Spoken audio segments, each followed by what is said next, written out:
Hello, my name is Rachel Lane, and I wanted to share a little bit with you today what our family's experience has been as a foster family.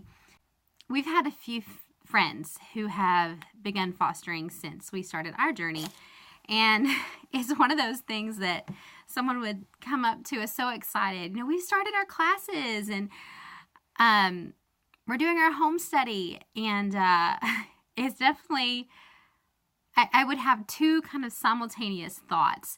The first one would be, run while you still can. Run away as fast as you can. Don't do it.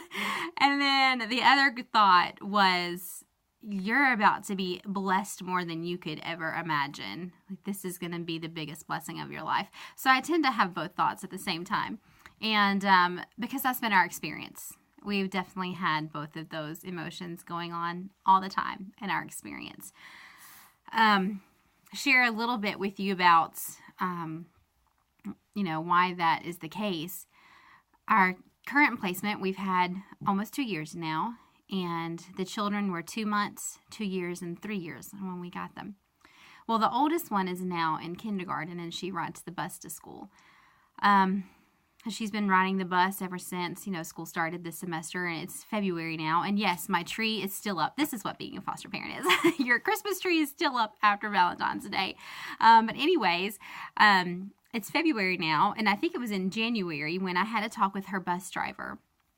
She dropped her off one day at the house, and she came running in the way she always does. Hey, Mom, I missed you, giving me a hug, and it just warms my heart.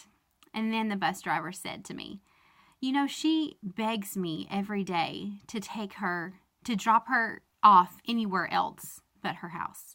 I was like, what? She said, yeah, she begs me to take her somewhere else. Every other stop, other kids get off, and she begs me to let her off. She doesn't want me to drop her off at home. And that was just like,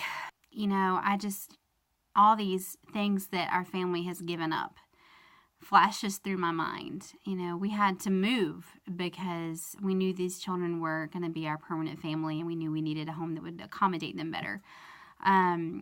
We have really sacrificed friendships and even family relationships, and we go through people who are close to us kind of doubting, like, are you sure you're doing what you need to be doing? Like, have you thought this through? You hear all of that, and for example, we just got a new pediatrician for them, and I'm filling out the paperwork, and they say, oh, wait, you can't fill out their paperwork. And I'm like, okay. I said, well, no, DCS is their legal guardian, so their caseworker will need to fill out their paperwork. And I have to write foster mom on that line. And it's just little things like that that's like, I feel like I am their mom. They've been mine for 2 years, and we've just fully believed that they were ours and first moms from the very beginning. But there's just things like that you sacrifice, that you go through hurt. That was a big hurt to hear from her that, I love this child just as much as I would have if she had grown in my own womb. And but she wants to go anywhere else besides our house. So that hurts for that reason. It hurts my feelings, but it also hurts because it makes me aware of the deep hurt that she has inside. And as a parent, that is the worst thing, to know that your child is hurting in a place that you can't reach. They're in a place that you can't go. And there's nothing that you can do to fix it. You can't make it better. That's hard. It's hard to know a child is in that place and you don't know how to reach them. But then I'm reminded of times, like I had a 2-year-old little boy. We'd had a terrible day. I'm talking terrible. This child was terrible to the nth degree. It had been a very difficult day, and I was sitting with him on his bed that night, rocking him, singing to him, and he just stopped and looked up at me, and he said, Miss Rachel, I think God lives in you. And that makes it all worth it.